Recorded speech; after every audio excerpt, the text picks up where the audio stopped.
O Cruzeiro ontem de Mano Menezes recebeu na Toca 3, no Mineirão, a equipa carioca do Vasco da Gama e perdeu por 1-0. Um Cruzeiro que parece adormecido nesta reta final do Brasileirão, depois de ter conquistado a Copa do Brasil, foi pentacampeão e conseguiu o acesso à Libertadores. Depois desse feito, parece que o Cruzeiro está apenas a cumprir calendário. Mano Menezes escalou ontem o seguinte 11, Rafael regressa à baliza do Cruzeiro, lado direito tivemos o adaptado Romero, que é um volante a atuar no lado direito da defesa, no lado esquerdo tivemos Brian, depois dupla de zagueiros com Léo e Digão, uma dupla de volantes com Henrique e Lucas Silva, à frente daquela linha de 3 com Arrascaeta no corredor central, Robinho mais à direita, Rafinha mais à esquerda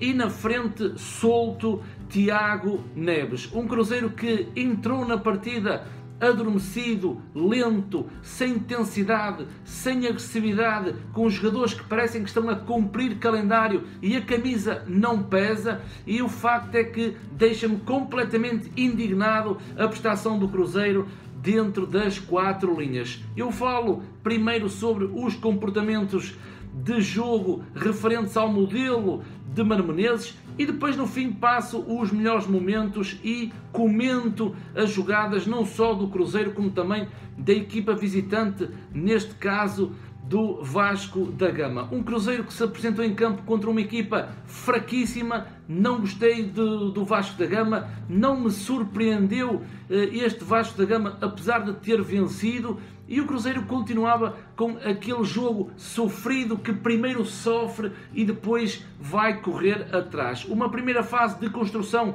quando o Cruzeiro tentava sair de trás com a bola controlada, os dois zagueiros Digão e Léo afastavam-se, abriam mais para depois Henrique vir buscar a bola e iniciar depois o processo para a segunda fase. Aqui captei a ação de Henrique, como também Lucas Silva descia para receber a bola. Ou descia Henrique, ou então descia Lucas Silva. Numa primeira fase em que depois, quando os centrais abriam e o volante vinha atrás receber a bola, os laterais, Brian do lado esquerdo e Romero, depois davam a profundidade através dos seus corredores. A bola depois, quando passava para uma segunda fase, e tanto no lado direito como no lado esquerdo, a dupla de volantes sempre muito bem coordenadas no aspecto com bola, e no lado esquerdo o exemplo que eu vou dar é exatamente igual para o lado direito, os comportamentos nos corredores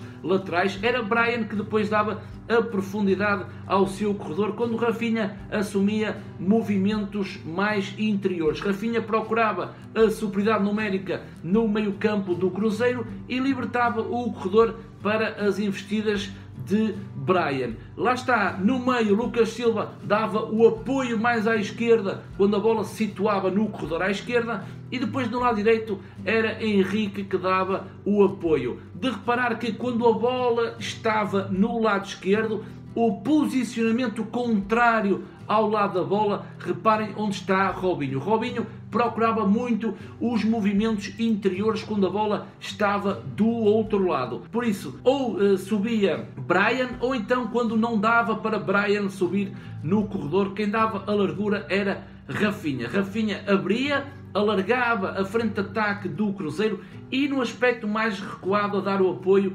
ficava Brian. Mais uma vez, a linha em diagonal dos pivôs defensivos, dos volantes, e aquilo que eu disse há segundos atrás, era Lucas Silva que depois dava o apoio mais à esquerda. Um facto que neste lado está com a bola está com Brian e Rafinha está aberto, Lucas Silva vai fazer a basculação para o seu lado esquerdo. Do lado direito era exatamente igual, quando Robinho assumia movimentos mais interiores, possibilitava a subida de Romero. Quando Romero não conseguia subir, era Robinho que dava a largura à frente de ataque do Cruzeiro e depois uma cobertura fazia o lateral Romero. Desse lado, quem acompanhava a jogada e dava o apoio ao portador da bola era, neste caso, Henrique. Portanto, sobre os comportamentos laterais, era esta a dinâmica da equipa de Mano Menezes. No corredor central, Henrique e Lucas Silva sempre na basculação, sempre certinhos, dependendo do lado da bola, e depois na frente havia aquela mobilidade que nós todos já conhecemos, aquela mobilidade em que Arrascaeta jogava atrás de Tiago Neves, ou então o contrário, era Tiago Neves que descia e Arrascaeta ficava numa posição mais avançada. Neste exemplo, eu até coloquei uma linha em tracejado. Reparem no posicionamento da equipa do Cruzeiro. Neste caso houve uma troca, uma permuta de posicionamento quando o Tiago Neves jogava mais solto na frente e a Arrascaeta descia, em que muitas outras vezes era Tiago Neves que descia e depois a Arrascaeta que assumia a frente de ataque. Botas laranjas ou chuteiras laranjas, estão a ver que Henrique mais à direita, Lucas Silva mais central, bola vem do lado direito, e reparem que Romero está aberto na lateral mais à direita e Robinho está numa envolvência através do corredor mais central. Portanto, o Cruzeiro nada de novo, foram comportamentos que não me surpreenderam. Este 4-2-3-1 à imagem de Mano Menezes, e estamos já na reta final deste Brasileirão, uma linha de 4, 2 volantes, 3 meias e um centroavante, que o Cruzeiro não tem centroavante. Sassá está lesionado, depois temos o Judiban que está em recuperação, que entrou na segunda parte, temos ainda Raniel, temos também Sobis, que foi a pior temporada de Rafael Sobis, mas os comportamentos estão lá, são estes os comportamentos de Mano Menezes, ao qual eu discordo da estratégia, como já referi em vídeos anteriores. Um Cruzeiro com bola sempre muito bem definido, teve grandes oportunidades de marcar golo e não conseguiu, mas depois um Cruzeiro sem bola não é aquele Cruzeiro que eu tanto desejaria, e também culpa de algumas individualidades que não têm qualidade nem categoria para vestir o manto sagrado. O Cruzeiro sem bola organizava-se, não pressionava muito na frente, organizava-se, descia linhas ao estilo de Mano Menezes, um pouco retranqueiro, e defendia numa linha de 4 defesas, numa linha de 4 médios e 2 jogadores mais à frente. Arrascaeta e Tiago Neves eram jogadores que eram os primeiros a defenderem numa estrutura sem bola, e depois Robinho e Rafinha desciam através dos seus corredores laterais e formavam uma linha com Henrique e Lucas Silva. Portanto, mais uma vez o Cruzeiro sem bola, já estamos habituados a ver um Cruzeiro de 4-4-2. Nada de novo, estamos na reta final do campeonato. O Cruzeiro em casa queria se despedir do Mineirão, da Toca 3, perante os seus torcedores, e não conseguiu, no mínimo, um empate frente a esta equipa carioca, perdendo no seu último jogo em casa. Aos 21 minutos, logo no primeiro tempo, há uma bola parada em que Paulão vai cabecear. Vamos já ver os melhores momentos. Eu estou a relatar alguns índices que aconteceram durante a partida, porque ainda vos quero mostrar uma imagem de uma alteração tática que o Cruzeiro fez, que foi já no segundo tempo, aos 55 minutos, quando Mano Menezes tira Lucas Silva e entra Alisson. Aqui, como vocês podem ver nesta imagem, houve uma alteração na estrutura e que passamos de 4-2-3-1 para um 4-3-3. Com Henrique era o único volante porque Lucas Silva saiu.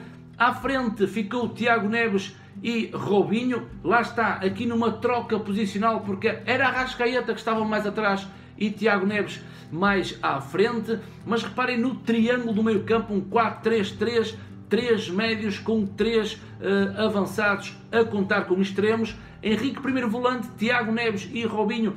Robinho veio para dentro, formavam aquele triângulo do meio campo. Depois Rafinha à direita, Alisson à esquerda e na frente, neste caso, está Arrascaeta, mas aqui tivemos as trocas posicionais de Arrascaeta com Tiago Neves. Portanto, foi um Cruzeiro que não acrescentou nada. Acho que a camisa não pesa para alguns jogadores. Acho que Mano Menezes, se por esse facto os jogadores não conseguem envergar a camisa do Cruzeiro e dar outra imagem nesta reta final do campeonato, então por que não jogar com os sub-20, jogar com os moleques, com as crianças, para quê? Para que eles tragam uma nova imagem para os torcedores. Depois vamos passar para os lances da partida e vamos começar já com o lance do Cruzeiro, em que há uma jogada de entendimento com Arrascaeta e Robinho vai rematar ao lado da baliza do Vasco da Gama. Aqui grande oportunidade para o Maior de Minas, que não consegue fazer o golo. Aqui ao canto e Paulão vai-se antecipar a Henrique e Digão. Vai aparecer na frente de Henrique e o volante não teve capacidade de atacar a bola e Paulão faz, através de bola parada, de um canto, de um escanteio, o golo do Vasco da Gama, equipa carioca. Aqui numa defesa à zona, não atacaram a bola e o Vasco faz o golo. Mais uma jogada de entendimento e há um remate por parte de Arrascaeta, a bola sai ao lado, jogada trabalhada no corredor central.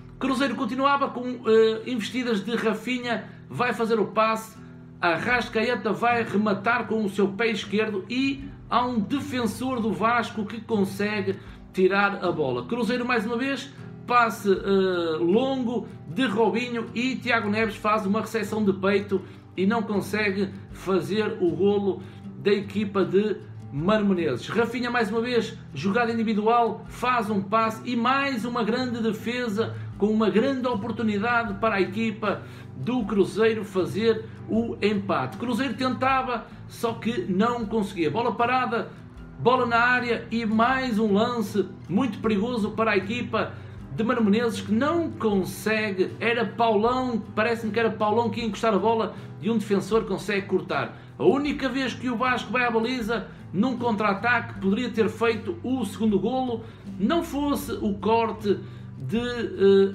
Romero. Portanto, o Vasco da Gama em uma única investida e mais uma vez uma bola parada por parte do Cruzeiro, cabeceamento de Digão de baixo para cima e a bola sai através de uma grande defesa do goleiro do Vasco. Mais uma oportunidade, mais uma grande defesa, mais uma oportunidade para o Cruzeiro. Aqui é Judivan que faz o remate e o Cruzeiro tentou, mas não conseguiu. A desculpa não pode ser a mesma, que o Cruzeiro poderia ter ficado o dia inteiro, a noite inteira a jogar frente ao Vasco, que não iria marcar um golo, não era o dia do Cruzeiro, mas isso não basta. Nós, torcedores, estamos cansados dessas desculpas que são dadas às vezes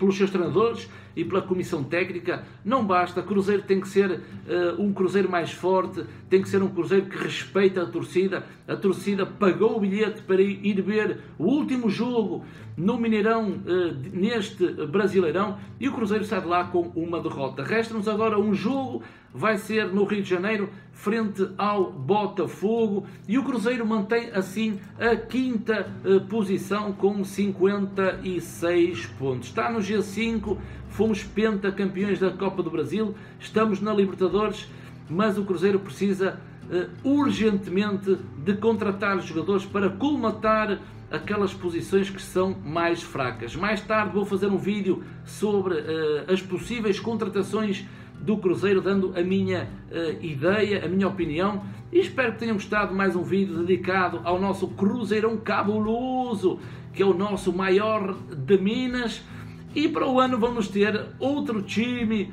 outra equipa de Minas Gerais, o América, que está de volta à Série A. Muito obrigado por terem assistido a mais um vídeo aqui no canal Joga Simples.